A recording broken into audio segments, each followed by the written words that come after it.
Ada pola yang tak bisa diabaikan. Kita sudah lihat Tom Lembong diserang, Nadiem Makarim dilumpuhkan, dan sekarang Raffi Ahmad mulai ditarik-tarik ke politik.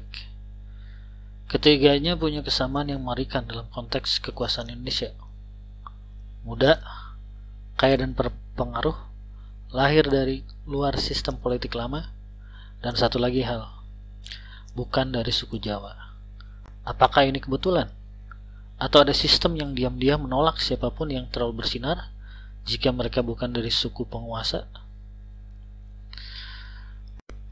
Tom Lembong, etnis Tionghoa, otak global, mantan menteri, tapi lihat nasibnya hari ini, di framing sebagai kriminal. Nadiem Makarim, keturunan Arab, pendiri Gojek, anak muda visioner yang pernah digadang-gadang sebagai simbol masa depan. Tapi begitu masuk sistem, dihabisi secara halus, dirantai oleh birokrasi.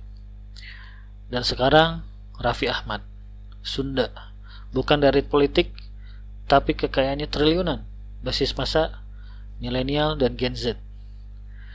Ketiganya bukan orang sembarangan, tapi ketiganya juga bukan dari suku utama yang sejak lama mendominasi sistem kekuasaan.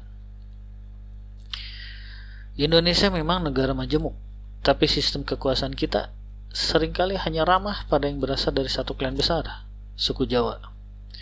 Lihat siapa saja yang duduk di posisi strategis, presiden dari Jawa, mayoritas menteri Jawa, jenderal, kepala lembaga, elit partai, lagi-lagi didominasi Jawa. Apakah semua ini salah? Tidak. Tapi ketika ada tokoh non-Jawa yang cemerlang, mandiri, dan tak bisa dikendalikan, justru dianggap ancaman.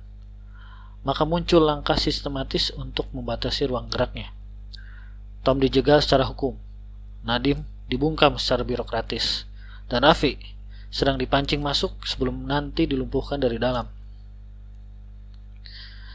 Tahapan mereka semua sama.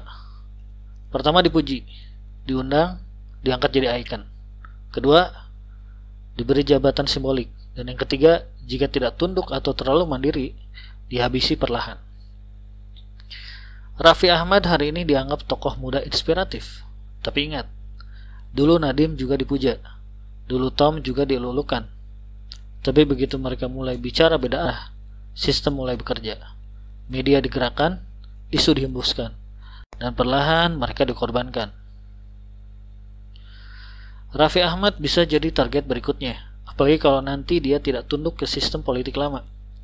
Raffi bisa dikriminalisasi lewat pajak, bisnis, atau framing moralitas. Sama seperti Tom yang dijerat hukum, sama seperti Nadiem yang dikubur birokrasi. Dan semuanya punya satu kesamaan. Mereka bukan dari suku Jawa. Mereka terlalu merdeka dan dalam sistem yang feodal dan terpusat. Kemerdekaan seperti itu tak bisa dibiarkan tumbuh besar. Kita harus bicara jujur. Demokrasi kita terlihat indah di permukaan, tapi dalam praktiknya, kekuasaan masih sangat tersentral di satu lingkaran budaya.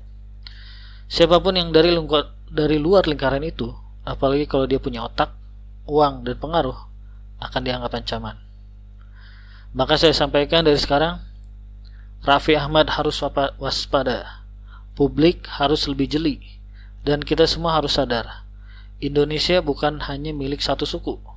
Tapi hari ini, sistem seperti ingin berkata, kalau kamu bukan Jawa, kamu harus tunduk, atau kamu akan dibungkam. Sekian. Wallahualam. Assalamualaikum warahmatullahi wabarakatuh.